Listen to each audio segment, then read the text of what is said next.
Okay, so it's over to you guys. Who has the first question? You guys are so shy. Professor, we're going to call on you. What's your question? Yes.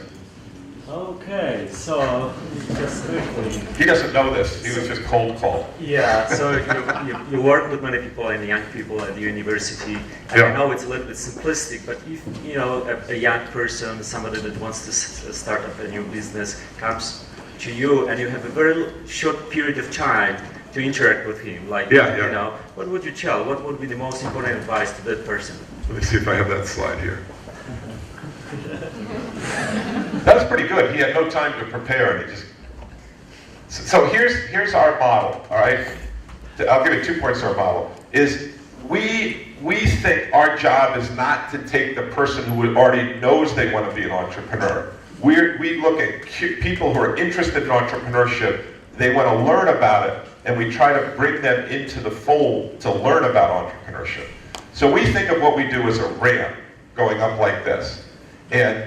So if they have an inspiration, an idea, a technology, like I showed you with Michael Farid, we bring them into the fold, and then we have them sit down with real entrepreneurs. So we have 4 full-time, what we call entrepreneurs in residence. And these are not intellectual entrepreneurs. These are people who have actually started companies and had to fight with founders and miss payroll and had to ship product and go pick up product, and one of their companies has failed, one of them's been successful. And these people they sit down with and talk to about their interest in entrepreneurship, what you would call in the United States a primary care physician. You know, I have a question, well, here, tell us about it. And then they direct them to potential courses, a hackathon, a talk. And so now their interest starts getting higher. And then we have extracurricular activities. And then they go through this, and now they're experiencing entrepreneurship. And as they move along, they might say, I get it, I don't like it. And there's an off-ramp, and they go to be a consultant, or an academic, or a doctor, or something else. But if what they've learned already will be very helpful to them. And this is our plan. And if they go through the whole thing, then they end up with an accelerator. They'll usually start here, and they'll take a class, and then they'll enter a competition or something where there's no credit.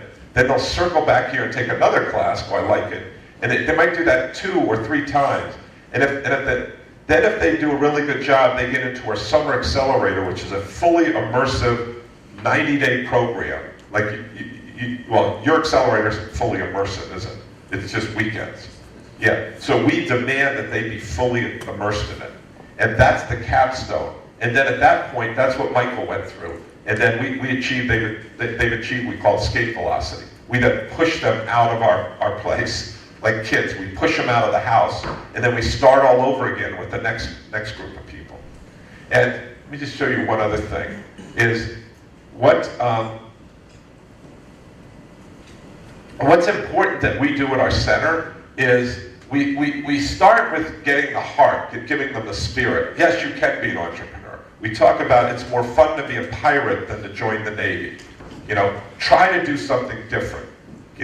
Be different. If all the fish are swimming this way, try swimming that way.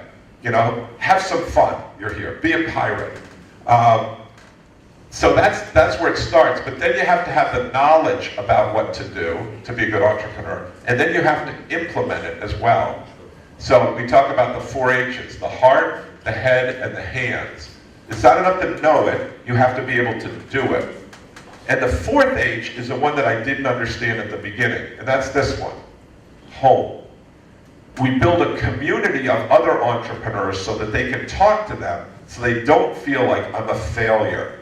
Because failure happens all the time in entrepreneurship. It's around every single corner. That's the anti-fragility. You have to respond to that failure by saying, okay, that was an experiment. What did we learn from it, and move forward? And so this is how we focus about taking people who are interested in entrepreneurship and then moving them along that to make them, to achieve escape velocity. By the way, Michael Farid is not unique at all. On the way over here, I just corrected 50+ business plans, and things. And we had a whole class that was, I think, 80 people who wanted to be just like Michael, 80 teams of people who just wanted to be just like Spice. And that's not even the one that was, frankly, the best. But it's just an interesting story to see, to tell you, because everybody loves that video too.